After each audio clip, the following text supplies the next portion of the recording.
عملی طور پر گھر کے اندر جناب سیدنا علی المرتضیٰ رضی اللہ تعالیٰ عنہ بندگی کرنے والوں میں بھی پہلے ہے، اسلام بچوں میں لانے والے بھی پہلے بندگی میں. تو یہ بندگی کہاں سے آئی؟ مصطفیٰ کریم علیہ السلام کے دامن سے پائی، اور یہ دامن سے پائی تو اسے سنبھالا، اور سنبھال کر حسن کے سینے میں بھی ڈالا، حسین کے سینے میں بھی ڈالا.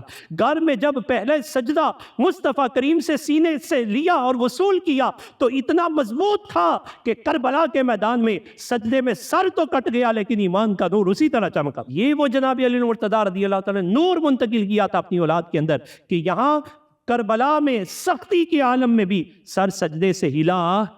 مجھے آپ سے اپنی ذات سے سوال کرنا ہے کہ آج میری آپ کی آنے والی نسل کا سر سجدے سے کیوں ہل رہا ہے؟ وہ کہنے نے نماز ہی پڑھنی ہے پڑھ لواں گے، اسی سوکھے ویلے نہیں پڑھ دیتے، اوکھے ویلے کی میں پڑھاں گے. کرونا آیا جناب، ہر شے نے پھیر پھیر کر دیا، چھوٹی چھوٹی بیماریاں آتی، کربلا میں ساری بیماریاں اکٹھی ہو گئی.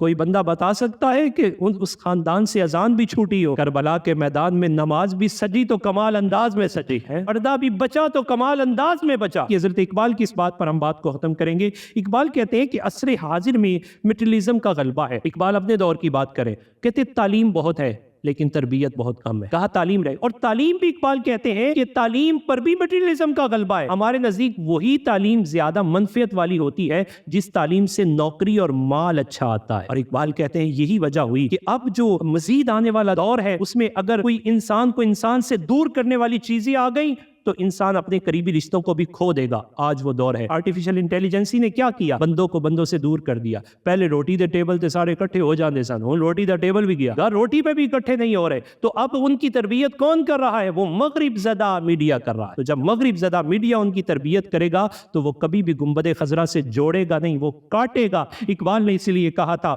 خوش تو ہیں ہم بھی جوانوں کی ترقی سے مگر لب خندہ سے نکل جاتی ہے فریاد بساط.